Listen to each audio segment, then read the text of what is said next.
ठीक है, इधर देखिए। सो ये पॉइंट वाइज लिखते तो बहुत अच्छा होता है, क्योंकि आपके कंटेंट मुझे बहुत सॉलिड लग रहा है। जैसे कि आपने आरईसी लिख दिया है, क्लीन एनर्जी फंड लिख दिया है, मेगा पावर प्लांट्स लिख दिए हैं, सोलार मिशन लिख दिया है, ठीक है। उसके बाद नीति आयोग ने विजन 2035 दिया हुआ है, तो बहुत अच्छा है, very good. A well planned road map is wedded for which Niti Aayog is, I guess, what is this? For which Niti Aayog is coming up with the Energy Vision 2035. To achieve India's clean energy goals, India should be working on the areas like investment in infrastructure, capacity building and better integration in the near future. Very good, बहुत अच्छा लिखा conclusion. Next question है आपका question number B. ठीक है, question number B is challenges of energy sector.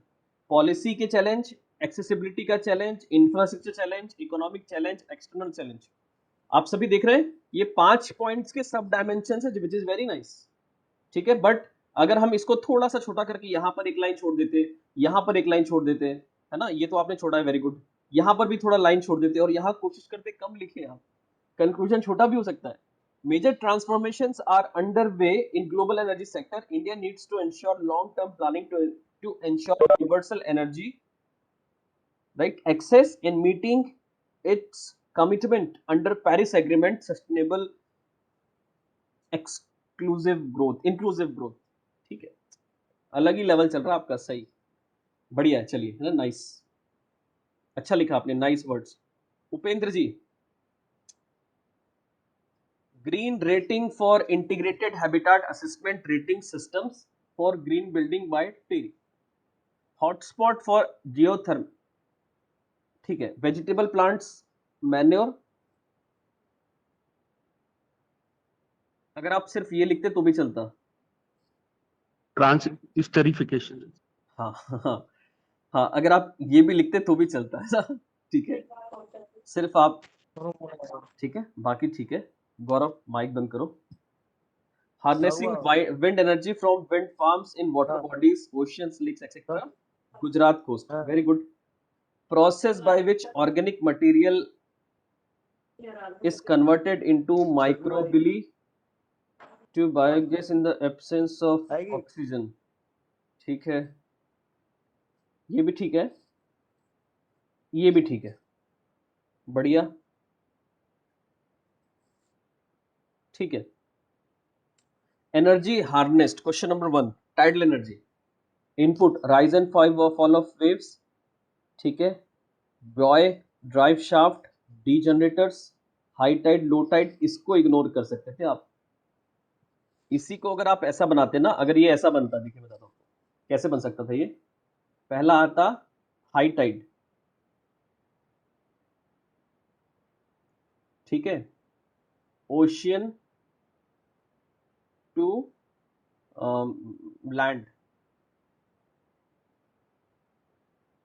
Kinetic energy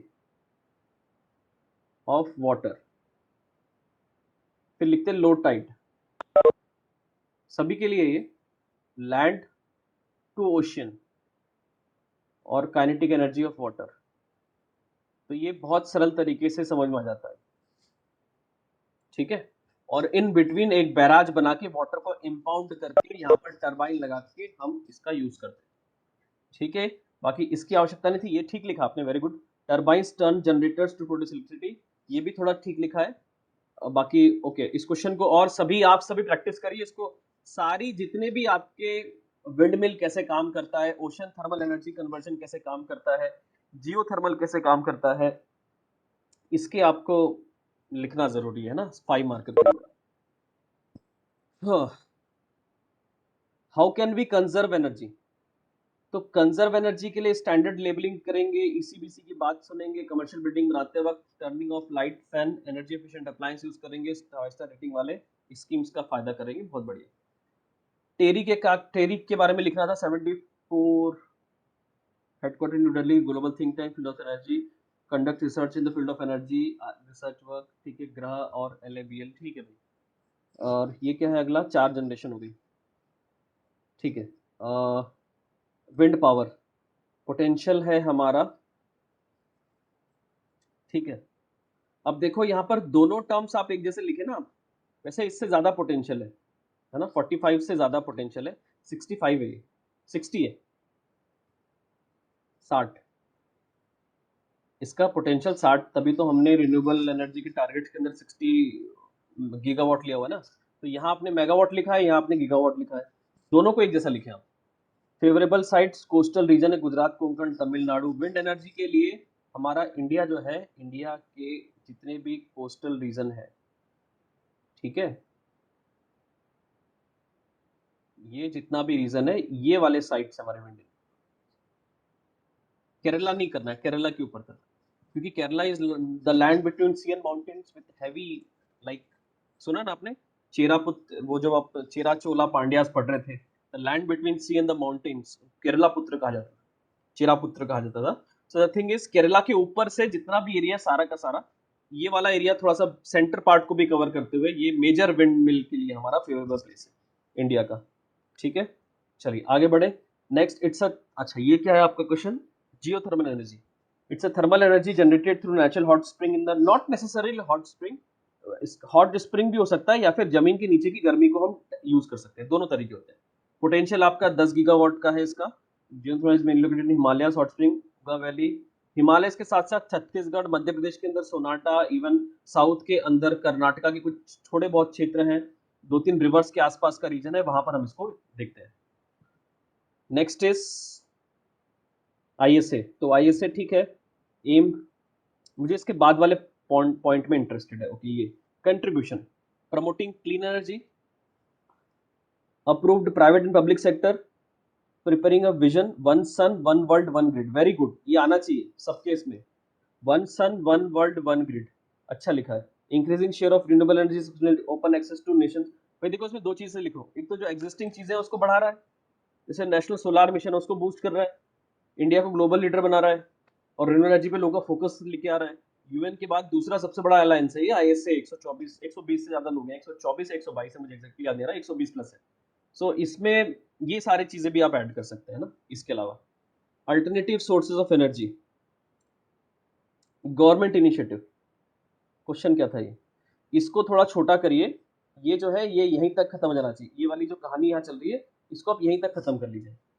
ये देख के फर्स्ट इंप्रेशन जो मुझे आता है, या किसी और को भी आएगा, या चेकर, उसको लगेगा आप स्पेस भर रहे हो, तो स्पेस ऐसा नहीं लगना चाहिए कि जबरदस्ती के डायग्राम बना के स्पेस भरा जा रहा है, क्योंकि ये जो चीज लिखी है इसको हम इतनी लाइन में भी लिख सकते हैं, ठीक है। यहाँ लिखते हैं अल्टरनेटिव सोर्स ऑफ एनर्जी और एरो बना के ऐसे लिख देते हैं, खत्म बात। उसके बाद एक गवर्नमेंट इनिशिएटिव, एनीवे यहाँ से काम चालू होता है आपका, ध्यान दीजिएगा, सोलर एनर्जी, ओके, इसको और बढ़ाइए, ठीक है, बढ़िया है उपेंद्र जी, बढ़िया है, keep writing, improve hand writing also little bit. बाकी आपका जो क्वेश्चन लिखने का जो शब्दों का जो चयन है वो काफी ठीक है, ठीक है, शब्दों का चयन आप ठीक ठाक कर रहे हैं, बाकी सब भी ठीक ठाक ही कर रहे हैं। मैं रोज रोज कुछ कुछ नए नए चीजें बताते रहता हूँ। अंशुल जी, ये कॉपी बच हो गई चेक कि लास्ट बची है सब कुछ, ये कॉपी चेक हो गई ना, this is also, this has been checked. अब किसकी कॉपी बची है भाई, राहुल, पासवर्ड 1, राहुल, कैमरा का फ्लैश ऑन करके अगली बार फोटो स्कैन करें आप, ठीक है। और ऑटोमेटिक करेक्टेड मोड ऑन होना चाहिए, कौन से ऐप से करें, स्कैनर गो, ये तो मेरे लिए भी नया ऐप है ये, ठीक है। चलिए अब इसमें मैं एनोटेट भी नहीं कर पाऊंगा, बिकॉज इसमें मॉडिफिकेशन के मुझे परमिशन नहीं है। मैं पढ़ लेता हूँ फटाफट। पहला क्वेश्चन जो आपका पूगा वैली वाला, first geothermal power project of India, ठीक है। 10 गीगावाट मत लिखिए, 1 गीगावाट लिखिए, 1 है 1, पूरे इंडिया का 10 है। बायोडीजल प्लांट्स, इसमें पौधों का नाम लिखना था, ये भी ठीक है, आंध्र प्रदेश में, very good. With the help of wind turbine, भाई what is off, you should be writing what is offshore wind mill. So establishing windmill in the economic zone of the country in the coastal areas is known as offshore windmill. All right. Biomethanation, which has used methane gas and removed toxic. ये देखो आप इधर ध्यान से सुनिएगा, राहुल मेरी बात सुनिएगा ध्यान से। जैसे आपने लिखा है which has used, इसको काट दो। Formation of methane gas with anaerobic process, right, from organic material. Is biomethanation, that's it, bio plus methanation, bio से मीथेन बना रहे हैं। National green energy fund, this was renewable energy agency to provide fund to set up a wind energy, this was a fund which was created through cess in 2010-11 to collect cess over imported and extracted coals in India। Bharat के अंदर कोल या तो बाहर से मंगाया गया या India में उसको हमने जमीन से निकाला है कोल को, तो उसके ऊपर एक सेस लगाया गया और उस सेस से रिसर्च एंड डेवलपमेंट किया गया। ये ठीक है, इसको 175 करिए, 180 नहीं है, 170 है, 100 सोलार है, विंड सही लिखा है आपने, अदर में 10 और 5 करिए, ठीक है, स्मॉल हाइड्रो में 5 करिए, बायो में 10 करिए, Rewa ultra solar power plant, मैंने रीवा नहीं पूछा था, मैंने अल्ट्रा सोलार पावर प्लांट पूछा था, ठीक है, आपने रीवा लिखा है, इसको अल्ट्रा करिए, 500 मेगावाट से जो बड़े सोलार प्लांट होते हैं उसको अल्ट्रा सोलर पावर प्लांट कहा गया अलग से। टाइडल एनर्जी का डायग्राम ठीक दिख रहा है मुझे, लेकिन और अच्छा हो सकता था। Tidal energy works with the help of turbine blade, very good. The blades were heavy and largely in the ocean, waves way rotating blades, black move turbine, और अच्छा हो सकता था। Biofuel, question was, what was the question?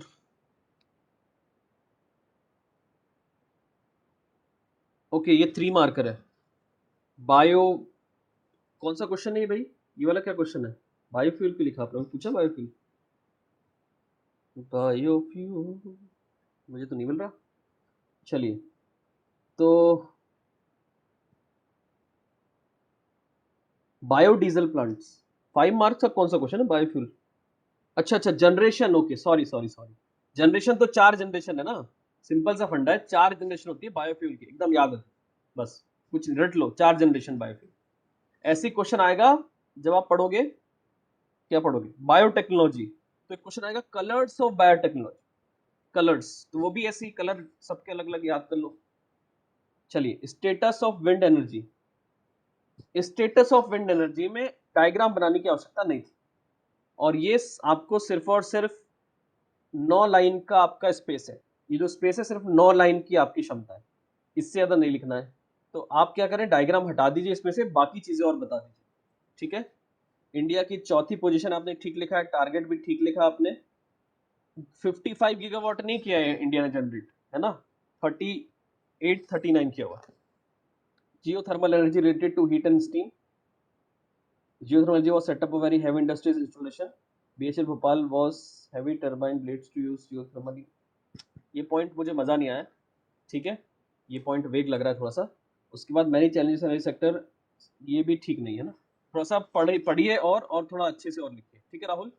और कल से scanner जो है वो कोई और भी स्कैनर बहुत सारे आते हैं, तो कोई भी आप स्कैनर यूज कर लीजिए, कागज वाला is okay, Kagaz scanner is believe to be good scanner, ठीक है भाई। अब क्या करना है, आंसर से बात करें कि कुछ क्वेश्चंस पे, कुछ टॉपिक्स पे बात करें, क्या चाह रहे हो आप? कुछ पीडीएफ शेयर करो कि आइडियल आंसर, मतलब आइडियल नहीं यार, रेफरेंस आंसर बताओ, बोलिए भाई, क्या करें, क्या करें? बोथ एक साथ नहीं हो सकते ना, बोथ, है ना। सोर्सेस ऑफ पीडीएफ, अब देखो कुछ पीडीएफ है आपके सामने, ध्यान देखिए, ध्यान से देखिएगा इधर, ये पीडीएफ मैंने भेजी थी उस दिन, पता आपको? ये पीडीएफ मैंने आपको व्हाट्सएप ग्रुप में भेजी हुई है, ये जो दिख रही है आपको स्क्रीन के अंदर, इसमें से इसको एक बार पढ़ना है, इसको ये यूपीएससी में एनआईएस के एनवायरनमेंट के नोट्स से लिया हुआ है, छापा हुआ है, मुझे काम का लगा तो मैंने भेज दिया, ठीक है। अब इसमें जो देखो थोड़ी थोड़ी देर में जो है वो इन्वायरमेंट आ जाएगा, तुरंत ये आ गया फ्रेश वाटर रिसोर्सेज, है ना, फिर बीच में फिर वो आ गया renewable energy, non renewable energy. So ये काफी इजी था, है ना। देखो पैसिव और एक्टिव, ये पता है ना आपको, 2 टाइप के होते हैं, पैसिव और एक्टिव, राइट। अगर डायरेक्ट सोलर एनर्जी आ रही है, राइट, और एक आ रही है इनडायरेक्टली आप उसको यूज कर रहे हो, तो पैसिव और एक्टिव ये 2 टाइप के होते हैं। उसके बाद मेथड्स ऑफ वाटर हार्वेस्टिंग कहाँ पहुंच गए अपन, तो एक बार ये देख लेना, ये देखो सारे प्लांट्स के नाम लिखे इधर, है ना, इनको याद तो कर नहीं सकते, जट्रोफा याद कर लेना बस, ये यूपीएससी की वेबसाइट से लिया गया है, तो बहुत परेशान मत, देखो क्वेश्चन पूछा था मैंने, methanogenesis, it's a microbial process involving many complex and differently interacting species but notably methane producing bacteria, इतना कॉम्प्लिकेटेड हमें लिखना ही नहीं जीवन के अंदर, हमें लिखाना है मिथेनोजेनेसिस या बायोमिथेनेशन। ये की बात होती है, मिथेनोजेनेसिस को ही बायोमिथेनेशन कहते हैं। इसका ये मतलब होता है बायो से मीथेन निकालना बिना ऑक्सीजन के, दैट्स इट। जियोथर्मल एनर्जी, ये काफी अच्छी चीज थी, इसमें ठीक ठाक दी हुई, एक बार पढ़ लीजिएगा। हाइड्रोजन मैंने पूछा नहीं क्वेश्चन, आई वांटेड कि मैं हाइड्रोजन पे भी क्वेश्चन पूछूं, लेकिन नहीं पूछा मैंने, बिकॉज हाइड्रोजन बहुत फ्यूचरिस्टिक है। हाइड्रोजन पे मैंने प्रश्न नहीं पूछा आपसे, हाइड्रोजन फ्यूचर फ्यूल है, हाइड्रोजन में एनर्जी ज्यादा निकलती है, उस एनर्जी को कंट्रोल नहीं कर पा रहे, इसलिए उसका यूज नहीं हो पा रहा। जिस समय हाइड्रोजन का कंट्रोल हम कर पाएंगे एज अ एनर्जी सोर्स, तो उसका हम लोग बेटर यूज कर पाएंगे। ठीक है, अभी आवाज आ रही है आनंद आपको? आनंद जी आवाज आ रही है अब? ठीक है, चलिए। तो ये स्लाइड जो है इसको प्लीज इग्नोर नहीं करें, थोड़ा बहुत देख लीजिएगा, और ये ग्राउंड वाटर का भी आपको थोड़ा थोड़ा मिल जाएगा बीच में। अगले अगेन एनर्जी कंजर्वेशन आगे देखो, हाउ टू कंजर्व एनर्जी। तो ये तो बहुत बेसिक चीजें लिखी है उन्होंने, कैसे कंजर्वेशन करना है, इसको छोड़ दीजिए, ये स्लाइड हमारे काम की नहीं है ज्यादा। आपने देख लिया, दैट विल बी फाइन। इसको मैं कर रहा हूँ बंद। अब देखिए इधर इधर आइए, ये देखिए सबसे पहले स्क्रीन में जो आपको दिख रहा है, ठीक है, कन्वेंशनल और नॉन कन्वेंशनल एनर्जी। ऑलराइट, ये स्लाइड मैं भेज दूंगा सबको, आपको बिल्कुल निश्चिंत रहो, ये मेरी पर्सनल स्लाइड है, मैं आपको भेज दूंगा, ठीक है, ग्रुप के अंदर, जो मैं बता रहा हूँ अभी। तो ये ऑब्वियसली आप इसको पढ़ लीजिएगा, कुछ भी नहीं है। फिर उसके बाद इसमें global status of generation of electricity लिखा हुआ है, राइट। अभी भी वर्ल्ड लेवल पे 30% हम कोल पे डिपेंडेंट है, अभी भी देखो 30.5%। एनर्जी रिसोर्सेज जो है उसको दो तरीके से हमने इधर नॉन रिन्यूएबल और रिन्यूएबल कैटेगरी में लिया गया है। अब फॉसिल और न्यूक्लियर कर दिया इन्होंने नॉन रिन्यूएबल के अंदर, और रिन्यूएबल के अंदर बायो और अबॉर्टिक कर दिया। तो ऐसे भी कर सकते हो, ये भी बहुत अच्छा तरीका है, ये वाला तरीका। फिर ये इसमें देखो बायोमास, बायोगैस, बायो इथेनॉल और बायोडीजल, इनमें क्या क्या डिफरेंस होता है, तो ये भी एक 3 मार्कर सॉर्ट ऑफ आपका हो जाएगा, ठीक है। उसके बाद बायोफ्यूल्स के generation, first second third fourth, तो ये भी आपसे बन जाएगा। समझ में आ रहा है आपको? क्लियर है ये बात? स्लाइड हेल्पफुल लग रही है आपको? कुछ आपको देख के ऐसा लग रहा है कि हाँ ये कुछ चीजें हमारी काम की हो सकती है? ठीक है, एक मिनट, इधर आते हैं। अब मैं इसमें, आप देखो जैसे इसमें डिफरेंट जनरेशन, तो ये क्वेश्चन काफी इंपॉर्टेंट है 5 मार्कर के हिसाब से, ठीक है। आगे आते हैं, नेक्स्ट है कि पावर जनरेशन की कुछ टेक्नोलॉजीज है, जैसे हम किस प्रकार से पावर जनरेट करते हैं, तो डायरेक्टली हम सोलार और विंड से करते हैं, और इनडायरेक्टली हम थर्मल और न्यूक्लियर से करते हैं। तो अगर कभी आएगा कि what are the different methods of generation of energy, so there are basically two methods, directly generate करो या इनडायरेक्टली जनरेट करो, दैट्स इट। समझ में आ गया? फिर इसमें सब चीजें लिखी हुई है, देखो सोलार के बारे में लिखा हुआ है, राइट, कैसे थिन फिल्म पैनल और सिलिकॉन पैनल्स पे हम लोग डिफरेंशिएट कर सकते हैं। फिर थर्मल पावर प्लांट लिखे हैं, इसकी बात कर रहा था मैं, ultra modern super critical coal based thermal power technology is being used at Khandwa. Khandwa के अंदर जो हमारा बाबा धुनी वाले जो पावर प्लांट लगा हुआ है, राइट, 2 पावर प्लांट लगे खंडवा के अंदर, संत सिंगार जी और Dada Dhuniwale power plant, वो power plant ultra modern super critical coal based thermal technology बने हुए। पुराने वालों की एफिशिएंसी 30% की थी, इसकी एफिशिएंसी 40 के ऊपर है, देखो 45% एफिशिएंसी, तो एफिशिएंसी बेटर है इसकी। समझ में आ गया आपको? क्योंकि जो पानी का जो वेस्ट होता था पहले, उस पानी का वेस्टेज कम है। क्या होता है थर्मल पावर प्लांट के अंदर, पानी गर्म होता है बॉयलर्स के अंदर, पानी गर्म करके मूव करता है, जो स्टीम होती है उससे टरबाइन घूमती है, तो वो जो एक्सेस जो पानी था उसको एफिशिएंटली यूज करके ये ultra modern super critical coal based thermal power technology बनाई गई है। किसी ना किसी आंसर में इसको पुट करने की कोशिश करेगा इस टर्म को, ठीक है। और एग्जाम्पल के तौर में खंडवा के दोनों लिख दीजिएगा आप। क्लियर है बात? डन। अब उसके बाद पढ़ ही लेते हैं क्या लिखा है, आप पढ़ लेना आप, है ना, मतलब ये मैंने आपको बस बता दिया। इधर देखो क्या लिखा हुआ है, 10 super critical and ultra super critical power plants required less coal per megawatt hour, ठीक है। Next is OTC, ocean thermal energy conversion. इसकी 2 साइकिल होती है, एक होती है क्लोज साइकिल, क्लोज साइकिल में अमोनिया यूज किया जाता है फ्लूइड के रूप में। ध्यान रखेंगे ओटीसी 2 प्रकार से होता है, अभी मैं आपको कुछ डायग्राम शेयर करने वाला हूं। तो OTC ocean thermal energy conversion के अंदर क्या कहा जाता है कि 600 मीटर की डेप्थ पे 20 डिग्री सेल्सियस का डिफरेंस, टेम्परेचर डिफरेंस मिलता है हमको ओशियन के नीचे। क्या बोला मैंने आपको? 600 600 मीटर की डेप्थ जाने पे 20 डिग्री सेल्सियस का टेम्परेचर डिफरेंस दिखाई देता है। और ऐसे टेम्परेचर डिफरेंस में अमोनिया जो कि उस पाइप के थ्रू घूमता रहता है, वो एक सडन चेंज दिखाता है अपने बिहेवियर में और उसका मूवमेंट चालू होता है। समझ में आ गया आपको? इस पे बात करेंगे, है ना? तो ये थोड़ा सा आप देख लीजिएगा, दो प्रकार की साइकिल होती है, क्लोज्ड साइकिल और ओपन साइकिल। Geothermal energy. अब जियोथर्मल एनर्जी में क्या होता है, या तो जमीन के नीचे की डायरेक्ट गर्मी या तो इनडायरेक्ट गर्मी। तो जमीन के नीचे डायरेक्ट गर्मी जो हम यूज कर सकते हैं वो यूज कर सकते हैं, जमीन के नीचे पाइप बिछाया, जमीन के नीचे जो गर्मी है उससे पाइप के अंदर कोई ऐसा कोई मटेरियल डाल दिया जो वो गर्म होने पे ऊपर उठेगा, फैलेगा या तो घूमेगा और उससे टरबाइन घूमेगी। ठीक है, तो जियोथर्मल जो है वो हीट पंप से यूज कर सकते हैं, मैग्मा से भी जियोथर्मल यूज कर सकते हैं। ठीक है, और इसके अलावा जियोथर्मल जो है स्प्रिंकलर से भी यूज कर सकते हैं, आप स्प्रिंकलर्स भी ऐड कर लीजिएगा। फिर है हाइड्रोजन एनर्जी। ये मैंने नहीं पूछा था क्वेश्चन, तो इसको आप देख लीजिएगा। हाइड्रोजन एनर्जी जो इसका मैकेनिज्म थोड़ा सा देख लीजिएगा कैसे काम करता है, एडवांटेजेस देख लीजिएगा, लेकिन डिसएडवांटेज है कि अभी कंट्रोल्ड नहीं हो पा रहा है। ठीक है, शेल गैस CH4 मिलती है शेल में, शेल गैस कहलाती है CH4 जो मिलती है, दो जगह मिलती है CH4 हमको मीथेन, एक होता है कोल बेड मीथेन और एक होता है shell gas methane.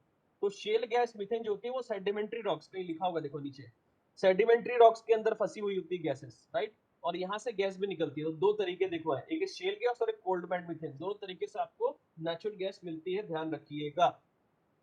Next is syn gas, water gas, producer gas. ये हमको ज्यादा नहीं पढ़ना है, ये 3 मार्कर में मैक्सिमम आ सकता है, प्रोड्यूसर गैस जरूर पढ़ लीजिएगा। बाकी न्यूक्लियर एनर्जी में इन्होंने टाइप्स ऑफ न्यूक्लियर रिएक्टर्स बताए, यहाँ पर काफी सारे टाइप्स के होते हैं। इंडिया में तीन स्टेज का न्यूक्लियर रिएक्टर है, उस पर हम देख सकते हैं। थोरियम रिजर्व्स पे आपसे क्वेश्चन पूछा जा सकता है। ठीक है, वर्ल्ड में सबसे ज्यादा थोरियम रिजर्व्स, वर्ल्ड के 1/3 थोरियम रिजर्व्स इंडिया में कितने हैं, 1/3। यहाँ मैं लिख नहीं पाऊंगा, ये जो मेरा पेन है यहाँ पर वर्क नहीं करेगा। कितना होता है, 1/3। I don't know why Reliance is selling, शायद खत्म हो गए होंगे। ठीक है, ये बड़े भाई के पास है कि छोटे भाई के पास? अगर छोटे भाई के पास होंगे तो पैसे की कमी से बेच रहे होंगे। छोटे भाई के पास ही सर। बोलिए, कुछ बोलना चाह रहे हैं? छोटे भाई के पास ही है। तो पैसे नहीं है ना, गरीबी चल रही है।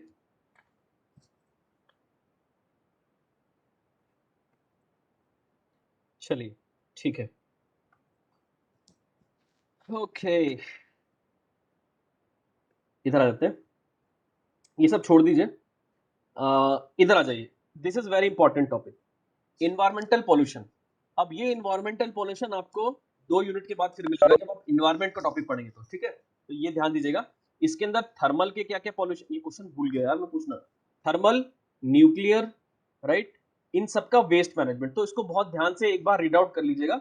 इसमें ये भी आपका 3 मार्कर है, व्हाट इज विट्रिफिकेशन, राइट, जो आपका न्यूक्लियर वेस्ट होता है, राइट, उसको कंट्रोल्ड मैनर में इस प्रकार से हम लोग यूज करते हैं और उसके बाद उसको कंट्रोल मैनर में उस प्रकार का स्ट्रक्चर लेके आते हैं उसके अंदर, इस प्रकार का उसका रिफॉर्मेशन कर दें ताकि वो लोगों को नुकसान नहीं पहुंचा सके। ठीक है, एनीवे, इसको पढ़ लीजिएगा।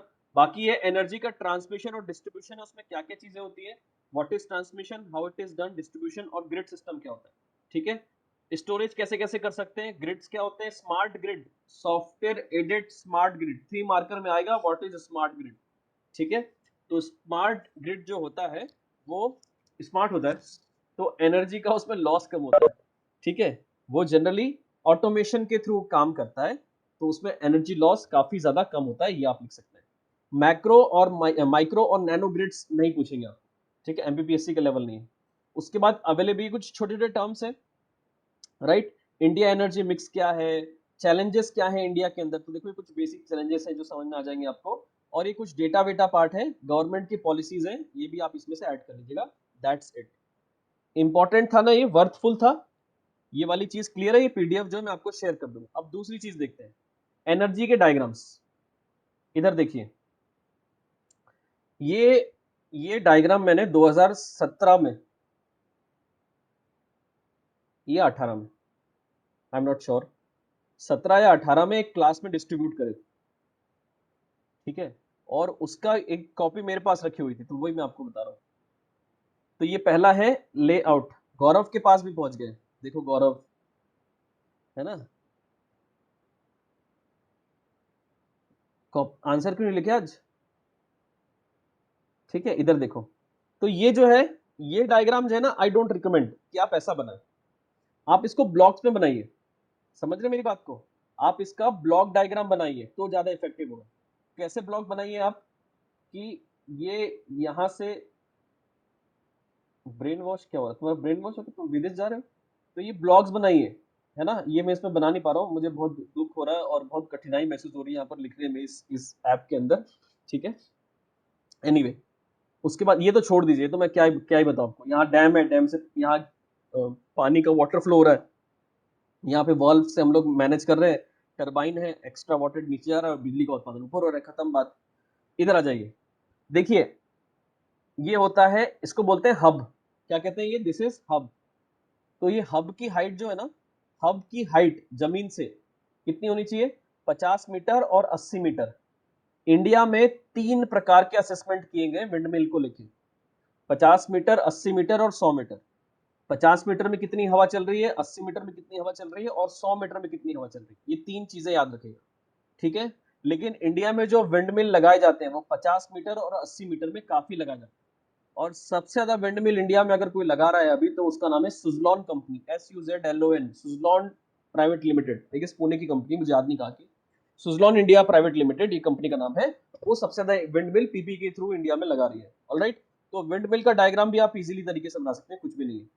फिर उसके बाद ग्रिड टाइड सोलार इंस्टॉलेशन, है ना। तो ये देखिए घर है, घर से इन्वर्टर है, सोलार पैनल है, इन्वर्टर है, घर में जितना यूज कर रहे हैं, ठीक है, बाकी सारा हमने सरकार को भेज दिया। हाँ, ये जो है ये ओटीसी प्लांट, ओटीसी प्लांट का पहला जो, सबसे पहले जो ओशन थर्मल एनर्जी कन्वर्जन है ओटीसी, ये यूज किया था जापान ने। तो जापान ने जब यूज किया था तो 3 से 4% की एफिशिएंसी आई थी। इंडिया में एक ही जगह ओटीसी चल रहा है, आई एम नॉट श्योर कहाँ चल रहा है, शायद तमिलनाडु के आसपास कहीं ओटीसी एक जगह चल रहा है, ओशन थर्मल एनर्जी कन्वर्जन, लेकिन वो भी बहुत वाइडर स्केल पे नहीं है। तो ये 2 तरीके से होता है, आपको बताया मैंने, कोपर और क्लोज। जनरली अमोनिया यूज किया जाता है। ये इसका डायग्राम बनाना है। ऑन ग्रिड मतलब, ध्यान से सुन लीजिए अंशुल जी, ऑन ग्रिड मतलब अगर हम सरकार के पास 379 गीगावाट का एनर्जी प्रोडक्शन हो रहा है, समझ रहे हैं आप। लेकिन क्या इतना ही हो रहा है? इससे ज्यादा हो रहा है, इससे ज्यादा हो रहा है। तो इससे ज्यादा कैसे हो रहा है? जो सरकार के पास हिसाब नहीं है। जैसे मान लीजिए आपने घर में लगा लिया सोलर पावर प्लांट, ठीक है, और घर में जो आपने सोलर रूफटॉप सोलर योजना है गवर्नमेंट की, तो उसमें रूफटॉप सोलर प्रोजेक्ट के तहत आपने लगा लिया और आप उसको गवर्नमेंट को बता ही नहीं रहे हो, तो वो आपका ऑफ ग्रिड हो गया। जो ग्रिड में नहीं है, जो ग्रिड के अंदर है वो ऑन ग्रिड हो गया, दैट्स इट। ठीक है, जो विच इज रिकॉर्डेड। फिर ये जियो थर्मल एनर्जी प्रोडक्शन है, ये वाला, इसमें इस प्रकार का डायग्राम बनेगा। इजी डायग्राम है सारे ना, कठिन एक भी नहीं है। ये देखिए डायग्राम है टाइडल एनर्जी का। ये 2 डायग्राम है, ध्यान से समझिए। यहां से जब, यहां जब हाई टाइड है, देखो जब हाई टाइड आएगी तो क्या होगा? पानी बढ़ेगा, पानी बढ़ेगा ना, हाई टाइड आ गई तो पानी का हाइट ऊपर चलेगी। ये खोल देंगे इसको, ये पानी यहां भर जाएगा, ठीक है। जब पानी यहां भर जाएगा, ये पानी यहां भर गया, यहां पानी भर गया, फिर इसको छोड़ देंगे। उसके बाद पानी यहां से नीचे फ्लो करेगा, नीचे से इधर से इधर बाहर निकलेगा पानी। समझ में आ गया आपको? जब पानी यहां से बाहर निकलेगा तो टरबाइन को घुमाएगा, ऑलराइट। और फिर धीरे धीरे जाके पानी इधर अक्यूमुलेट हो गया, सब पानी इधर अक्यूमुलेट हो गया। अब क्या होगा?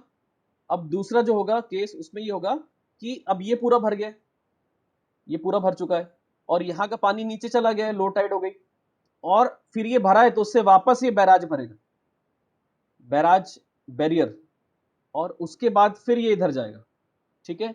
अब इसमें 2 चीज होती है। अगर आप चाहो तो बीच का पानी भरो, ये वाला जो दिख रहा है आपको, आपकी इच्छा हो तो इसको भरो, नहीं हो तो यहाँ पर सिर्फ और सिर्फ बैरियर हो जाएगा। तो इधर जो इधर जैसे हाइट बढ़ी है, तो इधर से टरबाइन से नीचे ऐसे जा रहा है, फिर ये पानी इधर चला गया और इधर का इधर चला गया, है ना, और इधर भर गया इधर, तो ये दोनों तरफ काम करता है, ऐसे काम करता है। जब हाई टाइड है, चाहे वो फ्लड है चाहे वो एब है, अगर पानी ऊपर चढ़ रहा है यानी फ्लड चल रहा है, और पानी नीचे आ रहा है मतलब एब हो रहा है, तो दोनों में ही ये काम करेगा, ठीक है। आपको जैसे बनाना हो बना लो इसको। उसके बाद ये जियोथर्मल एनर्जी का सिंपल सा डायग्राम है, कुछ भी नहीं है इसके अंदर, और ये ऑब्वियसली गूगल के अंदर ये फोटो मिल जाएगी आपको, इंडिया के न्यूक्लियर रिएक्टर का। खत्म बात। तो ये डायग्राम भी समझ में आ गया। आगे बढ़े, इधर आइए, ध्यान से देखिए इसको। ये टॉपिक जो लिखा आपकी स्क्रीन के अंदर, जो खुल गया है, हाँ, एनर्जी कंजर्वेशन इंडिया में कैसे करना है। तो एनर्जी कंजर्वेशन करने के लिए पहला एनर्जी कन्वर्शन इंपॉर्टेंट क्यों है, अभी इसको थोड़ा बहुत हम पढ़ेंगे ग्लोबल वार्मिंग यानी इन्वायरमेंट वाले टॉपिक के साथ भी पढ़ने वाला, ठीक है। ये इसलिए जरूरी है क्योंकि ग्लोबल वार्मिंग हो रही है, सस्टेनेबल डेवलपमेंट करना है। अब कैसे करेंगे इसको, तो उसके दो तरीके होते हैं, एक तो जो ऑलरेडी रिसोर्सेस है उसको सही तरीके से यूज करेंगे, और जो हमारे करने का तरीका है उसको हम इम्प्रूव करेंगे, यानी हमारा एनर्जी में जो फालतू का इमिशन होता है उसको कम करेंगे, एफिशिएंसी बढ़ाएंगे, ठीक है। तो ये दो तरीके से हो सकते हैं। अब इसमें बहुत सारी चीजें लिखी हुई है, जैसे वेस्ट मैनेजमेंट ऐसे से करिए, राइट। ये जो दिख रहा है आपको डायग्राम, आधा इधर आधा इधर, ये एक ग्रीन बिल्डिंग है, ध्यान से देखिए नीचे, है ना, ये देखो इधर ग्रीन बिल्डिंग के अंदर। तो ग्रीन बिल्डिंग के अंदर पहला तो सबसे पहले दीवारें जो है वो कांच की है, तो दीवारें जब कांच की है तो अलग से इलेक्ट्रिसिटी की जरूरत ही नहीं पड़ेगी, समझ में आ गया आपको, नेचुरल वेंटिलेशन रहेगा। और रेन वाटर यहाँ लिखा है देखो, high performance glass, right hand side पे लिखा हुआ है हाई परफॉर्मेंस ग्लासेस, कहाँ गए भी अपन, इधर है, ठीक है। इसके बाद देखिए ये डायग्राम नीचे जो है इसके अंदर काफी सारे, इसको ध्यान से पढ़ लीजिएगा आप एक बार, आपको बहुत मजा आएगा इसको पढ़ने में, है ना, it will be interesting for you. उसके बाद ग्रीन बिल्डिंग सर्टिफिकेट्स जो है उसके बारे में लिखा है, फिर ये देखो सारे 3 मार्कर लिखे हुए आपको दिख रहे हैं आपको, ईसीबीसी, एलईईडी, फिर ये ग्रह पूछा था मैंने आज आपसे, है ना, 2007 में स्टार्ट हुआ था, टेरी और एमएनआरई ने बनाया था। इसके बाद नेक्स्ट है आपका सीसीजीआर, ये भी तैयार कर लीजिएगा, right, comprehensive CIDC, comprehensive green rating, right, तो ये भी 3 मार्कर में तैयार कर लीजिएगा। ग्रीन सिटी 3 मार्कर में तैयार कर लीजिएगा। फिर उसके बाद आगे बढ़ते हैं, उसके बाद जो है ये कुछ भी ऐसे ही है रैंडमली, कुछ नहीं, आगे बढ़ जाओ। ये तो आपने पढ़ रखा है, सोलार विंड ये सब पता है आपको, बायोफ्यूल, स्मॉल हाइड्रो, राइट। उसके बाद वेस्ट टू एनर्जी पढ़ रखा है आपने। फिर उसके बाद ये सब हमने कल डिस्कस कर रखा है, NMEEE, energy conservation act, right. फिर ये नहीं डिस्कस किया था रिन्यूएबल पावर परचेस ऑब्लिगेशन, बाकी सब हमने रिन्यूएबल एनर्जी सर्टिफिकेट डिस्कस किए थे कल। National clean energy fund, biofuel blending scheme, कि भाई डीजल के अंदर, फ्यूल के अंदर, पेट्रोलियम के अंदर कितना इथेनॉल बनाना है, उसको बायोफ्यूल ब्लेंडिंग स्कीम कहते हैं, राइट। इसमें कहा है कि हमारा जो ब्लेंडिंग है उसका गवर्नमेंट हम लोग जो है लेवल उसका 22% पेट्रोल के अंदर और डीजल के अंदर 15% करने वाली है। ग्रीन एनर्जी कॉरिडोर प्रोजेक्ट, ये सब चीजें आप कर लेंगे, ठीक है भाई। और आईएएस से जो है ये पता नहीं क्यों नहीं आया, बट इंटरनेशनल सोलर अलायंस आपको अच्छे से करना है। एक क्वेश्चन इंटरनेशनल सोलर अलायंस से बन सकता है और एक क्वेश्चन आपका Rewa ultra mega solar limited से बनेगा इस टॉपिक में से। बाकी सब मैंने इधर ऑलमोस्ट सारी चीजें हमने डिस्कस कर ली, ठीक है। इसको बंद करें। हाँ, कल मैंने ये बताया था आपको, BEE, new emerging technologies of energy products, ठीक है, करेंगे इस पे बात उपेंद्र जी, है ना। ये क्वेश्चन जो है अभी, ये है अभी एक topic, new emerging technology, biotech वाला पेपर के अंदर है, तो अभी उसमें हम एनर्जी वाला भी डिस्कस कर लेंगे, ठीक है। चलिए आगे बढ़े, ये PMFIS के नोट्स हैं, ये भी काफी अच्छे हैं एनर्जी को लेके, इसको भी आप पढ़ सकते हो, ठीक है, इंटरनेट पे मिल जाएंगे, इजीली अवेलेबल है। PMFIS, poor man's friend IAS, एक बार इसको देख लीजिएगा। पहला क्वेश्चन जो क्लास प्रारंभ हुई थी तब मुझसे पूछा गया था, ठीक है, ये क्वेश्चन पूछा था मुझसे श्रिया ने, कि किस किस डायमेंशंस पे आपको बात करनी है ना। तो पहला, व्हाट इज, जैसे मैं आपको सोलार की बात करता हूं, तो what is solar energy, solar energy के तरीके क्या है, ठीक है, डायरेक्ट और indirect way of using solar energy, solar energy के प्लांट्स कैसे काम करते हैं, पावर प्लांट्स कैसे काम करते हैं, अल्ट्रा मेगा सोलार लिमिटेड क्या होता है, सोलार प्लांट्स कौन से, सोलार पार्क क्या होता है, सोलार सिटी क्या होता है, राइट, गवर्नमेंट की स्कीम्स क्या है, इसके बेनिफिट्स क्या है, इसके डिसएडवांटेज क्या है, यही लिखना है बस, दैट्स इट। आपने जो लिखा था वही है। तो ये जो 3-4 चीजें मैं आपको बता रहा हूँ, इसको जोड़ के आप अपने नोट्स बना लीजिएगा, तो बहुत अच्छे नोट्स बन जाएंगे, ठीक है। चलिए वापस आते हैं, तो ये देखिए, ये एक बार पढ़ लीजिएगा पूरे नोट्स, मैं आपको बस ऊपर ऊपर से शेयर कर रहा हूँ क्या क्या चीजें इसमें होनी चाहिए, एक बार देख लेते हैं ये सब चीजें। पेट्रोक्रॉप्स, यही है आपका, पेट्रोक्रॉप्स वगैरह, जियोथर्मल एनर्जी हो गया, फ्यूल सेल टेक्नोलॉजी में वही सब लिखी है, चाहे उधर भी वही लिखा है, इधर भी वही लिखा है, एक ही चीज तो लिखी है हर जगह, थोड़ा 2-4 चीज एक्स्ट्रा लिख देते हैं तो बड़े खुश हो जाते हैं सब लोग, है ना, वही है, सब जगह वही लिखा गया। चलिए ठीक है, अब कॉपी, 1 मिनट। एनर्जी परचेज, पीछे पढ़ो तुम वहां पे, बता रहा हूँ, रुको 1 मिनट। मैं समझ गया था तुम पूछोगे जरूर, बता रहा हूँ मैं, 1 मिनट। मुझे पता था गौरव तो पूछेगा, कोई पूछे ना पूछे।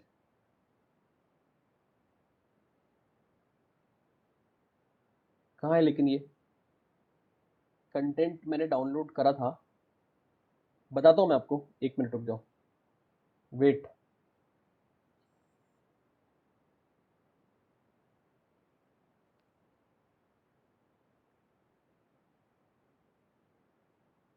हाँ, वेट करिए।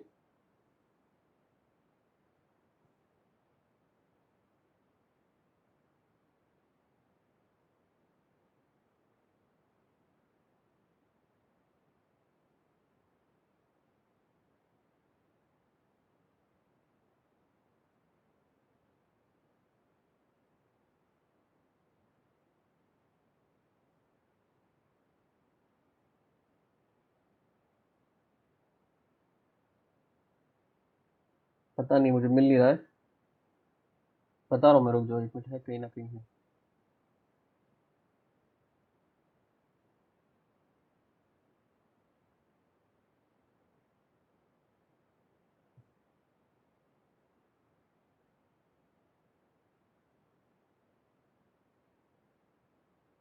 ठीक है, ये देखिए, दिख रहा है आपको स्क्रीन में? ये नहीं दिख रहा है?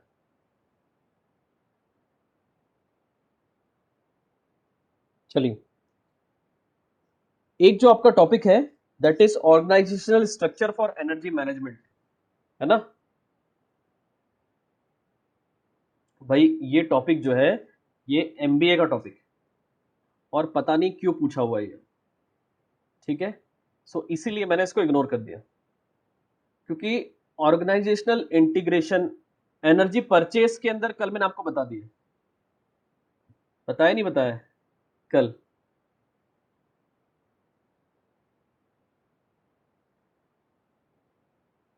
जब हम एनर्जी परचेस की बात करेंगे तो इसको दो तरीके से समझिए, ठीक है? सबसे पहली चीज, इसमें पीपीए कल मैंने आपको बताया था एनर्जी परचेस के अंदर, याद आया आपको कुछ? कल पीपीए के बारे में हमने डिस्कस किया था, ठीक है? तो आपको पीपीए ही लिखना है एनर्जी परचेस परचेस के अंदर। दूसरी चीज, हाँ, दूसरी चीज, जो आपका ऑर्गेनाइजेशनल स्ट्रक्चर है, इसमें ये देखेंगे ना, इस पीडीएफ को आप देखिए, लेकिन मुझे बहुत काम की नहीं लगी, इसलिए मैंने डिस्कस ही नहीं किया आपसे। ध्यान से देखिए, इन्होंने क्या बोला है कि 3 चीजें होती है, एडमिनिस्ट्रेटिव, मैनेजमेंट और ऑर्गेनाइजेशन, हमने पढ़ लिया पब्लिक एडमिनिस्ट्रेशन के अंदर। तो ऑर्गेनाइजेशन मतलब लोग, तो लोगों का कैसे एक दूसरे से कनेक्शन होना चाहिए एनर्जी के लिए, समझ में आया आपको? एनर्जी मैनेजमेंट में लोग कौन से चाहिए? तो भाई लोग तो चाहिए 3 प्रकार से। कैसे 3 प्रकार से? एक तो एनर्जी का एंड यूजर, ठीक, जैसे आप हो गए एनर्जी के एंड यूजर। उसके बाद एनर्जी को मैनेज करने वाला मैनेजर, और तीसरा सीनियर मैनेजर। तो ये बहुत ही वेग सा टॉपिक है, अगर ये क्वेश्चन आएगा भी ना तो ऑप्शन में आएगा, तो इसको इग्नोर कर देना, ठीक है? एक बार ये पीडीएफ है, मैं आपको फटाफट बताता हूँ उसके अंदर क्या चीज है। सबसे पहले इन्होंने बोला ऑर्गेनाइजेशन कैसे होना चाहिए, तो इन्होंने एमबीए के हिसाब से बताया कि ऑर्गेनाइजेशन कैसे कैसे होना चाहिए। तो इसके अंदर क्या क्या आएगा ऑर्गेनाइजेशन के अंदर? एक आएगा आपका कमर्शियल हेड, एक आएगा आपका इंजीनियरिंग, ट्रांसपोर्टेशन और एडमिनिस्ट्रेशन। समझ में आ गया? 4 चीज दिख रही है आपको यहाँ पर, commercial, engineering, transport and production और एडमिनिस्ट्रेटिव ऑफ फाइनेंस। तो ये आपका ऑर्गेनाइजेशन बन गया, ऑलराइट। दूसरी चीज, अरे यार 1 मिनट रुको,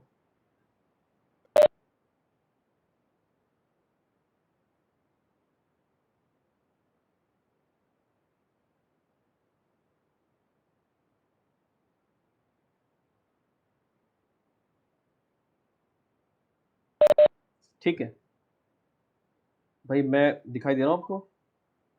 Am I visible? हाँ, चलिए। तो ये देखिए, इसमें इन्होंने बोला है 5 प्रकार से आप इसको डिवाइड कर सकते हैं, तो एक बात यहाँ खत्म हो गई। दूसरी बात इन्होंने बोला है कि ये जो आपका 3 प्रकार से इसको डिवाइड करो आप लोगों के बीच में, तो ये हो गया आपका, ठीक है?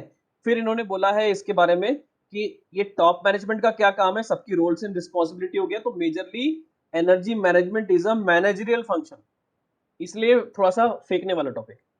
गौरव आप लिख सकते हो अब इसके ऊपर, ये मन से लिखने वाला टॉपिक, बताओ इसमें अकाउंटेबिलिटी आ रही है, ठीक है। तो मतलब ऐसे टॉपिक को इग्नोर करना चाहिए, आप सारे टॉपिक पढ़ ही नहीं सकते, इस बात को समझ लीजिए। एग्जाम के अंदर अगर आप बोलोगे सारे टॉपिक पढ़ पाएंगे तो बहुत असंभव, ठीक है। आगे बढ़ू मैं, ये मैं भेज दूंगा पीडीएफ, देख लेना, पढ़ लेना जिसको पढ़ना हो। चलिए आगे बढ़ रहे हैं ना, कहाँ गए भैया अपन, कहाँ थे। हाँ, एनर्जी डे 2, इधर आइए। अब एक क्वेश्चन मैंने आपको दिया था, एक क्वेश्चन आपको 11 मार्कर में था, 11 नंबर का, 11 मार्कर का सेकंड नंबर का question, what are the challenges of energy scenario in India. Alright, ये देखिए, ये वाला क्वेश्चन ध्यान से देखिए, इंडिया में एनर्जी सिनेरियो का क्या चैलेंज, ये दिख रहा है आपको स्क्रीन, यस और नो, ओके दिख रहा है। इसमें देखिए, सबसे पहले ये ऊपर का जितना यहां से यहां तक आप चाहें तो इग्नोर कर सकते हैं, ठीक है। जैसे India is one of the fastest growing economy, 24/7 power supply चाहिए हमको, है ना, थर्ड लार्जेस्ट कंज्यूमर है वर्ल्ड के अंदर, हमने 175 गीगावाट का टारगेट है, और 2030 तक हमको जीडीपी के अंदर 30 to 35% का रिडक्शन करना है, जिसमें एमिशन का रिडक्शन करना है। अब इसके बाद चैलेंजेस क्या है, तो हमारा जो कोल का शेयर है वो भी बहुत सारा है, तो कोल के शेयर का चैलेंज हो गया एक, हमें क्रूड ऑयल और गैस की जरूरत पड़ती रहती है इंपोर्ट्स के थ्रू, जो करीबन 40-82% है हमारा। उसके बाद हमारी जो आउटसाइड डिपेंडेंसी और इंपोर्ट बिल है वो बहुत ज्यादा है। बैलेंस ऑफ पेमेंट का क्राइसिस लाया हो सकता है हाई इंपोर्ट के कारण। सब्सिडी और टैक्सेशन जो पावर सेक्टर के अंदर है वो फ्री मार्केट को खराब करती है। एनर्जी टैक्सेस जो है आउटसाइड जीएसटी, इसकी वजह से ग्लोबल और डोमेस्टिक मार्केट के अंदर अनहेल्दी कंपटीशन दिखाई देता है। Loss of electricity due to transmission and load shedding, unmetered supply of electricity to agriculture, हिसाब किताब नहीं रहता है ना, इलीगल सप्लाई ऑफ इलेक्ट्रिसिटी हो जाती है कई जगह। विलेजेस जो है वो कंट्रोल्ड हो गए इलेक्ट्रिसिटी ग्रिड से, लेकिन अभी भी 8 मिलियन हाउस होल्ड है बिना इलेक्ट्रिसिटी के। Available of 24/7 power supply is distant dream. State electricity board यानी डिस्कॉम्स लिखेंगे आप इसके अंदर, डिस्कॉम्स के पास पैसा नहीं है। तो अगर ये क्वेश्चन आता है कि इंडिया के अंदर, क्वेश्चन कहता है इंडिया के अंदर एनर्जी सेक्टर को क्या क्या समस्या है, ठीक है, इंडिया में एनर्जी सेक्टर की क्या क्या समस्या चल रही है। ऑलराइट, सो इंडिया में जो एनर्जी सेक्टर है उसकी समस्या राइट फ्रॉम रिसोर्स अलोकेशन, एकदम जीरो से स्टार्ट करेंगे हम। सबसे पहले एनर्जी के सोर्सेस से स्टार्ट करेंगे, फिर एनर्जी के प्रोडक्शन में जाएंगे, फिर वही कल वाली कहानी, फिर एनर्जी को प्रोडक्ट प्रोड्यूस किया, फिर उसके ट्रांसमिट करेंगे, ट्रांसमिट करने के बाद हम उसको लोगों को डिस्ट्रीब्यूट करेंगे, फिर डिस्ट्रीब्यूट करने के बाद एंड यूजर तक पहुंचेंगे, फिर उससे जो चीजें कनेक्टेड है, यानी जीडीपी पे क्या कनेक्शन है, वॉइस नहीं आ रही क्या भाई, भाई जीडीपी पे क्या कनेक्शन है, हमारे बैलेंस ऑफ पेमेंट पे क्या कनेक्शन है, हमारे मार्केट पे क्या कनेक्शन है, हमारे इसके साथ साथ हमारा जो इंडस्ट्रियलाइजेशन है उस पर क्या कनेक्शन है, हमारा ग्लोबल, हमारा जो वो कहते हैं ना उसको, इमेज, ग्लोबल इमेज, ग्लोबलाइजेशन पे क्या कनेक्शन है, कि डोमेस्टिक और इंटरनेशनल के बीच में कंपैरिजन हो पा रहा नहीं हो पा रहा है। ये सारे डायमेंशन आप लिख दीजिएगा, आपका आंसर बहुत फैंटाबुलस हो जाएगा, ठीक है भाई, क्लियर है बात। और लास्ट में कुछ लिखा हुआ है, what need to be done, focus on renewable energy, solar power, crude fuel grid, Kusum योजना, जितनी योजना आपने पढ़ी है सब लिख दीजिएगा। Solar water pump instead of electric pump, green building, waste to energy conversion, focus on biofuel, chain supply, smart metering, etcetera etcetera, बहुत से, ठीक है। तो ये 11 मार्कर का जो सेकंड क्वेश्चन है वो आपसे बन जाएगा।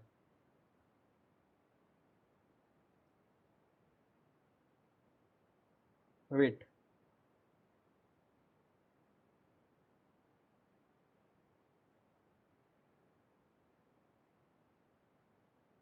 वॉइस सिर्फ अंशुल को नहीं आ रही कि सबको नहीं आ रही,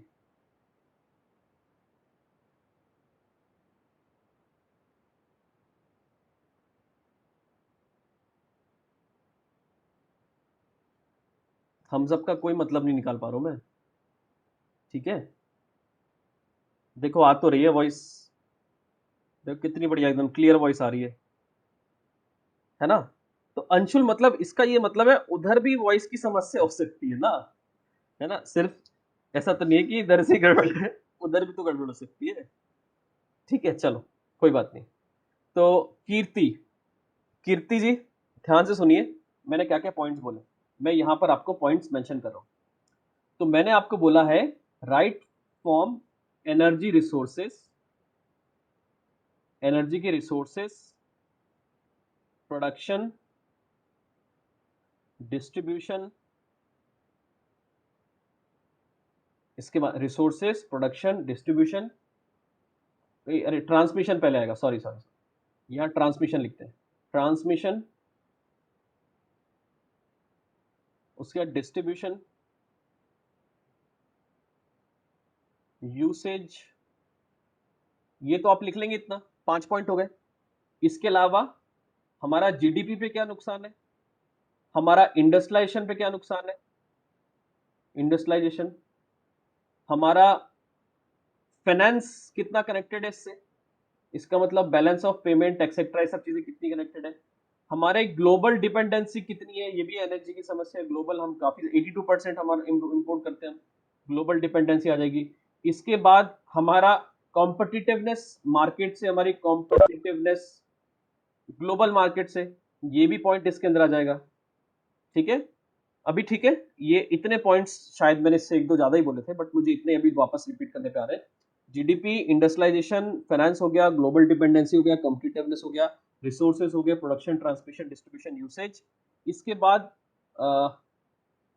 ओपेक भी लिख सकते हैं आप, हमारे डिप्लोमेसी पे भी बहुत इंपॉर्टेंट चीज है, क्योंकि ओपेक जो है उसके अंदर आपस में झगड़ते रहते हैं वो, तो हमारी डिप्लोमेसी भी ऐसी होनी चाहिए कि वो भी एक समस्या है, क्योंकि जब तक हम ओपेक पे डिपेंडेंट है तब तक हमें डिप्लोमेसी दिखानी पड़ेगी, और इस डिप्लोमेसी को एनर्जी डिप्लोमेसी कहिएगा। ठीक है, इसके अलावा एक और चीज, स्टोरेज की भी समस्या है, आपको पता है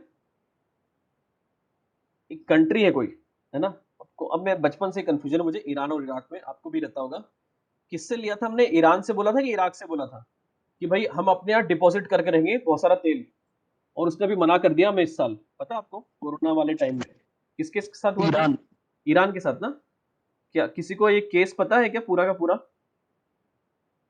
तो ये भी हमारी एक डिप्लोमेसी का, पहले तो डिप्लोमेसी सही रही और डिप्लोमेसी हमारी गलत रही, तो ये भी एक तो प्रॉब्लम ही तो है ना एनर्जी मैनेजमेंट को लेके, right. Then we bought from UA, तो ये एक बहुत ग्लोबल स्केल पे समस्या है, क्योंकि हमारा जो पूरा इंडिया जो है वो बहुत तरीके से ओपेक कंट्री पे डिपेंडेंट है, एनर्जी का सऊदी सिर्फ, के साथ सर प्रॉब्लम है। ठीक है, वेनेजुला, यूएसए और अरब कंट्रीज, ये सब कुछ ऐसे हैं जिनके साथ हमको डिप्लोमेसी मेंटेन करके रखना पड़ता है because of our energy needs. ठीक है, और इसमें एक और चीज लिखेगा आप, टेक्नोलॉजी, टेक्नोलॉजी, सऊदी ने मना कर दिया ना, यूएई ने मना कर दिया, नहीं नहीं, चलो ठीक है ना, इसको खत्म करें, ये बात समझ में आ गई, ये वाला क्वेश्चन क्लियर हो गया भाई। कीर्ति जी आगे बढ़े, अब इधर आ जाइए। अब पहला क्वेश्चन तो आपको इजी पड़ा होगा, ग्रह, green rating for integrated habitat assessment, council by TERI, TERI and MNRE and government promotes green building। मुझे मजा नहीं आ रहा था, मैंने फिर से लिखा इसको, मैंने लिखा green rating for integrated habitat assessment in council as council by TERI and MNRE to promote green buildings. अब मुझे ठीक लगा। ठीक है, Puga valley, area with geothermal energy potential at Changthang, Changthang valley कहते हैं, चांगथांग वैली में है ये, लेह डिस्ट्रिक्ट के अंदर आता है, लद्दाख के अंदर। इंडिया का पहला जियोथर्मल प्रोजेक्ट यहाँ स्टार्ट हो रहा है। बायोडीजल के नाम लिख दिए मैंने सबके, जट्रोफा, करंज, नीम, महुआ, soybean, rapeseed, canola oil, mustard, camelina, sunflowers etcetera, right. तो ये सारा का सारा, इसमें से आप ये 4 याद रखिएगा, ये बायोडीजल के प्लांट्स हैं, ये 4 इंडिया में, और ये 2 खासकर जट्रोफा और करंज, ये इंडिया में बायोडीजल प्लांट के रूप में उगाए जाते हैं। जट्रोफा और करंज, करंज साउथ में उगाया जाता है, जट्रोफा पूरे इंडिया में उगाया जाता है ना, मैंने भी घर में उगा रखा है। सो और बाकी जो सोयाबीन हो गया, रेपसीड हो गया, कैनोला हो गया, मस्टर्ड, ये यूएसए में और यूरोपियन कंट्रीज में उगाया जाता है। समझ में आ गया आपको, तो ये बायोडीजल के प्लांट्स है, ये इसको कभी मत भूलिएगा, इजी से टॉपिक है। Offshore wind mill, installing wind mills over water bodies, मुझे लिखना था कोस्टल रीजन, मुझे कोस्टल रीजन को मेंशन करना था इसके अंदर, ठीक है। To generate clean and free energy, 17 project चल रहे हैं लेकिन एक भी कंप्लीटली इंडिया में चालू नहीं हुआ है offshore wind mill. Majorly project जो तमिलनाडु पे चल रहे हैं इसके, मेजर, ठीक है, मेजर प्रोजेक्ट्स। इसके अलावा नेक्स्ट क्वेश्चन है biomethanation, formation of methane from organic material in anaerobic processes used in bio toilets in railway, developed by DRDO, ठीक है। समझ में आ गया आपको? कीवर्ड को मैंने देखो हाईलाइट किया हुआ है, आपने एक चीज गौर करी, जितने आंसर्स दिख रहे हैं उसमें मैंने कीवर्ड को इस बार अंडरलाइन करके रखा है, ये कलर जो है इसमें मैंने कीवर्ड का यूज किया ताकि आपको ध्यान रहे कि ये कीवर्ड्स आपके आंसर में आना चाहिए। उसके बाद आप कुछ भी लिखो, कैसे भी लिखो, 15 वर्ड के अंदर आपका आंसर बनना चाहिए, कीवर्ड आने चाहिए सर, ठीक है। चलिए आगे बढ़ते हैं। बायोमिथेनेशन, ठीक है, ये भी हो गया। इसके अंदर एक कीवर्ड तो बायो टॉयलेट था, दूसरा कीवर्ड था आपका एनारोबिक एंड प्रोसेस, मीथेन शब्द आना चाहिए, ऑर्गेनिक मटेरियल आना चाहिए, ये तीन चीज आना चाहिए, 1 2 और 3, अगर ये 3 आएंगे तो आंसर कंप्लीट है। बायो टॉयलेट नहीं भी आएगा तो आंसर चलेगा, ठीक है। मैं कोशिश करूंगा रोज जो आंसर है उसके अंदर कीवर्ड्स को हाईलाइट करूं, ये कीवर्ड्स अगर रहेंगे तो आपका आंसर अच्छा रहेगा। क्लीन एनर्जी जो एक सेस लगाया गया था, इसमें से किसी ने आंसर में एग्जैक्ट वैल्यू भी लिखी है, आई अप्रिशिएट दैट। शायद से अर्पिता मैडम आपने लिखा आपके आंसर के अंदर, आपने वैल्यूज भी लिखी है, कितना वैल्यू सेस लगाया गया। तो पॉल्यूटर पेस प्रिंसिपल पे काम करता है भाई, जो गंदगी करेगा उसको, जो अच्छी चीज उसको प्रमोट करना पड़ेगा, सीएसआर एक प्रकार का कॉर्पोरेट सोशल रिस्पांसिबिलिटी है, उसके बेसिस पे आपको ये सेस लगाया गया है। 2010-11 में स्टार्ट हुआ था, जो रिसर्च एंड डेवलपमेंट में उसका पैसा यूज किया जाएगा। कोल पे किया गया था, कोल चाहे बाहर से मंगाए या इंडिया का ही एक्सकेवेट करे। रिन्यूएबल एनर्जी टारगेट्स, सोलार की, विंड की, बायो की, स्मॉल हाइड्रो की, और टोटल जरूरी था लिखना, है ना। अगर आप टोटल भी लिखते तो भी चलता, अगर आप इंडिविजुअल नहीं लिखते, टोटल भी लिखते, 2 नंबर तो मिलते मिलते। आपने पूरे लिख दिए तो ये क्वेश्चन होते 3 में से 3 वाले, ऐसे क्वेश्चन होते एकदम 3 नंबर मिलेंगे, ठीक है। ये वाला क्वेश्चन 3 नंबर मिलेगा इसमें एकदम बायोडीजल में, तो ये ऐसे क्वेश्चन आएंगे बहुत सारे। फेम इंडिया स्कीम, ठीक है, आयुष, शायद आयुष आपने पूछा था मुझसे, Anshuli Ayush. Under national electric mobility mission plan, अब मैंने फेम का फुल फॉर्म नहीं लिखा है, क्योंकि अगर मैं फेम का फुल फॉर्म लिखता तो मैं ये लिख नहीं पाता, इस बात को समझिए। फेम का फुल फॉर्म कई बार आपको ये डिसीजन लेना पड़ता है, भाई इतना बड़ा फुल फॉर्म है, राइट, तो इसमें हाइब्रिड वर्ड भी है, इलेक्ट्रिसिटी भी है, फास्टर अडॉप्टेशन भी है, तो 5 वर्ड तो है, तो 5 वर्ड में एक लाइन तो खत्म हो गई, तो फिर समझाओगे कैसे? तो इसीलिए अगर इसका एक्रोनिम भी दिया हुआ तो फुल फॉर्म ना भी लिखे तो भी चलेगा। अगर लिखना चाहिए तो इतना लिख दीजिए, फेम यानी फुल फॉर्म लिखिए, developed by national electric mobility mission plan, खत्म बात। क्योंकि आपके फुल फॉर्म के अंदर ही इलेक्ट्रिक और हाइब्रिड वर्ड आ रहा है, तो इसकी जरूरत नहीं पड़ेगी। और अंडर 2 फेसेस, तो सीधा लिखिए फेम का फुल फॉर्म, उसके बाद लिखिए अंडर NEEMMP फुल फॉर्म में लिखिए, और प्रमोट इन 2 फेजेस लिख दीजिए। किसी ने फेज का टाइम पीरियड भी लिखा है, 2019 से 2022 तक रिसेंट वाला फेज, और पहला वाला 2016 से 19 होना चाहिए। Ultra solar mega power project, solar power projects started in 2014 with minimum capacity of 500 megawatt each with total 40 gigawatt capacity। currently 21 states में ऐसे प्रोजेक्ट रन कर रहे हैं, एमपी में एक जगह है जिसका नाम है RUMSL 750 मेगावाट्स, ठीक है।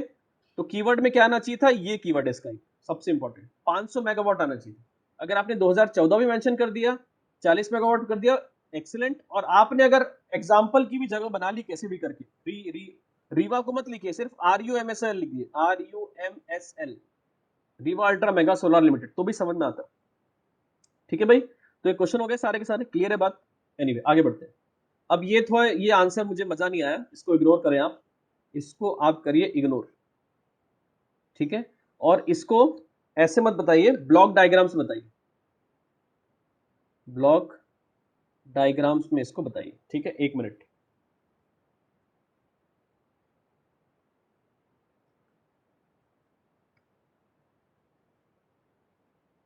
तो हाँ, तो इसको आप कैसे बता सकते हैं? अब एक तो तरीके से बता सकते हैं कि भाई वही 2 चीज जो मैंने आपको बताई है, एक हाई टाइड लिख दीजिए, हाउ टाइडल एनर्जी वर्क्स, तो मैं आपको लिख के बता रहा हूं कैसे लिखें। पहला तो ये हो गया सेंटेंस, 3 लाइन ही खत्म हो गई। The tidal activity across coast can be harness to for energy production with movement of water stored in a barrage. इसको आप हटा दीजिएगा पॉइंट, सीधे स्टार्ट करते हैं। ये पॉइंट लिखा, फिर आपने लिखा हाई टाइड और लो टाइड, ठीक है। और इसके नीचे चाहे आप ऐसा लिख सकते हैं एक एक करके कि हाई टाइड में पानी ओशियन से कहाँ गया, लैंड की तरफ गया, और यहां से आपका लैंड से ओशियन की तरफ गया, ठीक है। और दिस मूवमेंट ऑफ वाटर, एक साथ लिख दो, this movement of water in the form of kinetic energy is harnessed by using turbines, that's it। और मेजर एरिया में आप गुजरात में लिख दीजिए, गल्फ ऑफ कैम्बे, खत्म बात, ठीक है। तो ये आप एक कर लीजिएगा, लड्डू क्वेश्चन है ये, 8वीं के बच्चे लिखते हैं ऐसे आंसर, है ना। 8वीं की क्लास का क्वेश्चन है ये, 8वीं 6वीं में लिखते हैं, क्वेश्चन आया हुआ ये। How do we conserve energy? By improving efficiency, by preventing wastage, through efficient instrument. ये तो सिंपल क्वेश्चन है, डिस्कस कर लिया हमने ऑलरेडी। पब्लिक ट्रांसपोर्ट का यूज करना है, अपने व्हीकल का यूज नहीं करना है, इलेक्ट्रिक व्हीकल पे स्विच करना है, महंगी महंगी टाटा की गाड़ी खरीदनी है। Changing industrial and domestic habits, making green building approved by ECBC, promoting green cities, using cleaner fluid, BS6P एक प्रकार से energy conservation in is energy produced. LPG use करना है, घर में लकड़ी से खाना नहीं बनाना है, using alternative sources of energy. तो ये क्वेश्चन बन जाएगा, इजी है। जो आपका वो PDF है उसमें भी एक डायमेंशन है इसमें बहुत सारे, तो उसको पढ़ लीजिएगा, ठीक है। अब देखिए ये क्वेश्चन पूछा था थ्योरी के बारे में, ऑलराइट। अब अर्पिता जी आप ध्यान दीजिएगा, मैंने क्या लिखा है ना, पहले फुल फॉर्म लिखा है the energy and resources India, established 1974, headquartered new Delhi, formerly known as Tata Energy Research Institute, works in the field of, underline करें, energy, environment and sustainable development, achievements, world sustainable development submit करा इन्होंने। Light a billion live initiative, एक initiative है इनकी तरफ से। Green olympiad कराते हैं, एक ईयर बुक पब्लिश कर, जिसका नाम टेडी है। इन्होंने ग्रह काउंसिल बनाया हुआ है, और 2 स्कूल चलाते हैं टेरी के नाम से, प्राकृत और एडवांस स्कूल। अब मुझे बताइए, कम शब्दों में भी लिखा जा सकता है ना इसको, तो इसकी आपको प्रैक्टिस करनी है, मैं वो कहना चाह रहा था आपको। क्योंकि आपको प्रैक्टिस क्या करनी है कि वो सब जो शब्द जिसकी जरूरत ही नहीं है उसको कम करते जाओ, वो उस पर टाइम लगता है, ठीक है।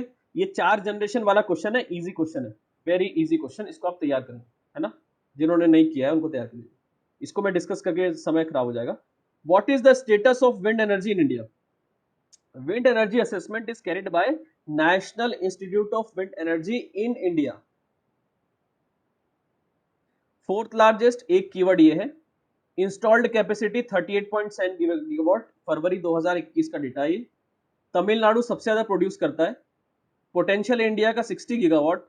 Western part of the state, Gujarat, Maharashtra, Karnataka, Tamil Nadu, Andhra, यहां पर ज्यादा पोटेंशियल है। Generated through onshore and offshore wind mills.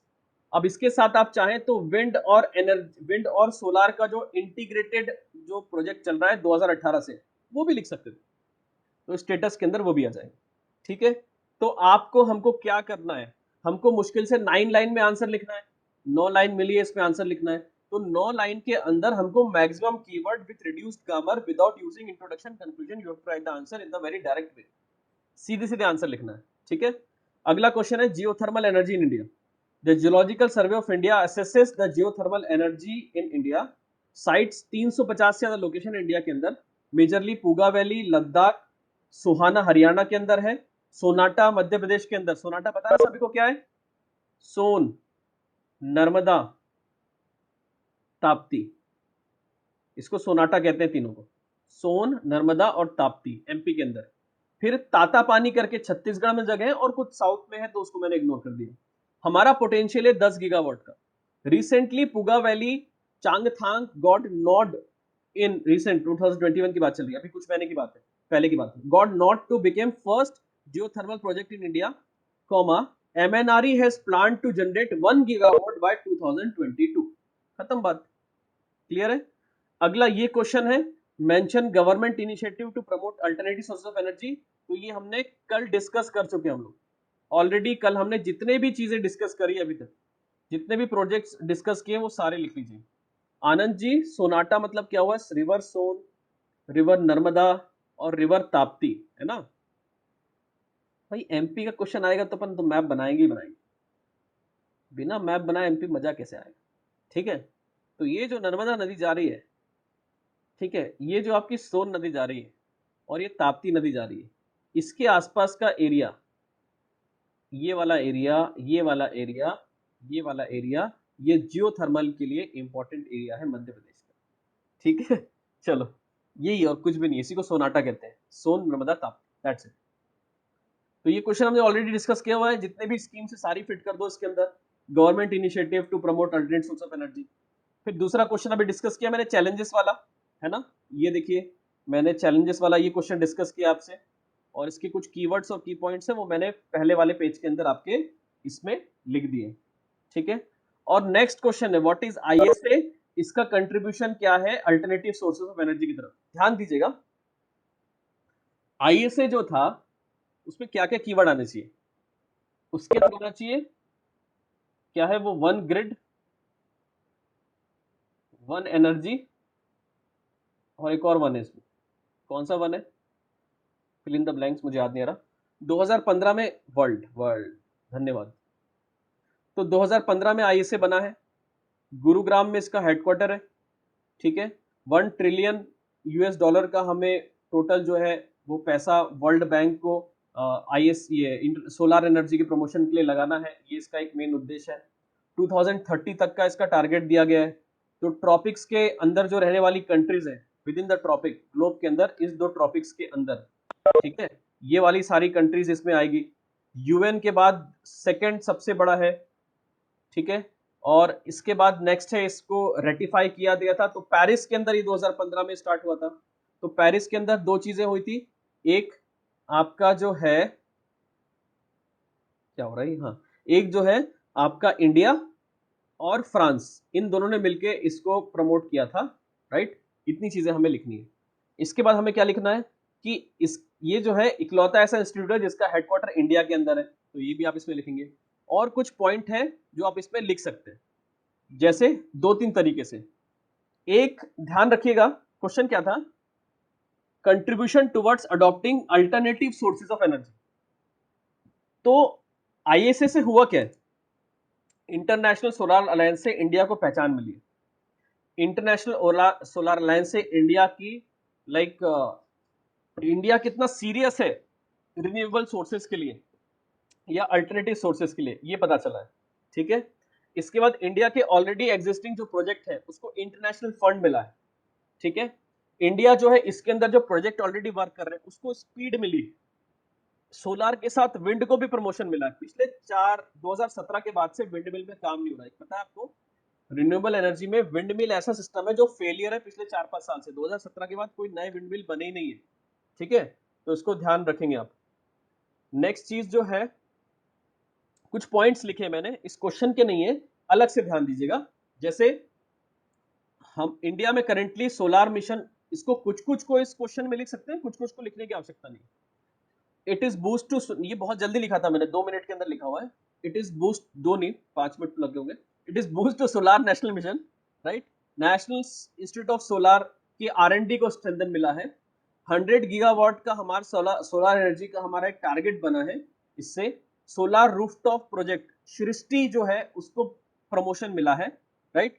Solar transfiguration of India हुआ है, अल्ट्रा मेगा सोलार प्रोजेक्ट बने हैं इंडिया के अंदर, इंटरनेशनल फंडिंग बढ़ी है, टेक्नोलॉजिकल डेवलपमेंट बढ़ा है, ट्रांसफर ऑफ टेक्नोलॉजी बढ़ा है, इंडिया ग्लोबल लीडर बना है, सेकंड बिगेस्ट ऑर्गेनाइजेशन है आपका आईएसए, जिससे इंडिया को एक पहचान मिली है, इंडिया का फेस चेंज हुआ है, हम रिन्यूएबल सोर्सेस के अंदर लीड कर रहे हैं वर्ल्ड के अंदर, तो हम धीरे धीरे आगे बढ़ने वाले हैं। सनशाइन कंट्रीज का सपोर्ट मिला है इंडिया को, और इंडिया खुद एक सनशाइन कंट्री है क्योंकि इंडिया में 7 स्टेट्स ऐसे हैं जहां पर क्लियर स्काई होता है। ये डेटा आप ऐड कर लीजिएगा, अलग से मैंने आपके लिए लिखा था। 300 दिन से ज्यादा क्लियर स्काई इंडिया में आता है। 5 kilowatt hour per metre square north east area में, 7 kilowatt hour per metre square western India में। अगर 4.7 kilowatt hour per metre square अगर इतना सोलर इंसोलेशन होता है तो वो आइडियल है। This is an ideal for solar energy. MP का डेटा है 5.5 kilowatt hour per metre square, ये एमपी में होता है, ठीक है। और 58% जो एरिया है इंडिया के, वहां पर अच्छा सोलर इंसोलेशन होता है। मैक्सिमम एरिया में हमारा 250 से 300 दिन का सोलर इंसोलेशन होता है, लेकिन 7 स्टेट्स ऐसे हैं जहां पर आपका 300 दिन से ज्यादा होता है, इसमें एमपी भी है, ठीक है भाई, डन। कोई दिक्कत? अभी अभी just now I got the approval from the coaching to arrange computer answer writing for 2 days। So congratulation each and everyone. 2 दिन आपका सेशन होने वाला है कंप्यूटर का। अब ध्यान दीजिए, कंप्यूटर 2 दिन का रहेगा। अब क्या क्या रहेगा उस पर ध्यान देते हैं आप, है ना। पहली चीज, इधर नीचे आइए, ये टॉपिक दिख रहे हैं आपको, टाइप्स ऑफ कंप्यूटर। देखो, कोई भी अड़ोस पड़ोस में बच्चा होगा, स्कूल जाता होगा, उसकी कंप्यूटर की बुक छीन लेना। स्कूल तो जा नहीं रहे बच्चे 2 साल से, पढ़ भी नहीं रहे, है ना, तो किसी रिश्तेदार के घर तो जाओगे नहीं। ध्यान से जाना, मास्क, डबल मास्क ला के जाना। और उसकी बुक में सब दिया है, कंप्यूटर के टाइप दिए हुए हैं, कैरेक्टरिस्टिक्स और जनरेशन। तो पांचों जनरेशन याद कर लीजिएगा, पांचों जनरेशन याद कर लीजिएगा। Memory, input output device, storage device, software, hardware, OS, लड्डू क्वेश्चन है। Computer languages, translator, compiler, interpreter, assembler, ये कल के लिए, ठीक है। परसों के लिए internet, email, social media, e governance, portal, site और वेब पेजेस, ठीक है। बुक अगर आपके पास जुगाड़ कर सकते हो तो लूसेंट का पीडीएफ कहीं घूम रहा है टेलीग्राम में फ्री में, कंप्यूटर का, उसको जुगाड़ लीजिएगा। कोई भी पीडीएफ फ्री की जो होगी कंप्यूटर की, लास्ट ईयर की, लास्ट ईयर के समय जो प्री के कंप्यूटर के नोट्स थे इंग्लिश मीडियम के, वही आपके मेंस के अंदर है, वही पढ़ना है आपको, ठीक है। तो या तो लूसेंट या तो अरिहंत। तो मैंने, मेरे पास अरिहंत पड़ी हुई है, राइट, कंप्यूटर की। अब वो कहाँ स्कैन करके तुम्हें भेजता रहूंगा मैं, है ना, पगला जाऊंगा मैं। सो थिंग इज, आप पढ़ लीजिएगा कहीं से, गूगल कर लीजिएगा, मिल जाएगा भाई। ये बहुत छोटी चीज है, बहुत बड़ा टास्क नहीं है इसको ढूंढना। अगर आप इसको भी नहीं ढूंढ पाएंगे तो फिर आप क्या अच्छे सिविल सर्वेंट बनेंगे। स्ट्रॉन्ग सिविल सर्वेंट बनोगे तो आराम से मिल जाएगा, बहुत छोटी चीज है, कुछ भी नहीं है, ठीक है। चलो, नमस्ते, धन्यवाद, शुभ रात्रि।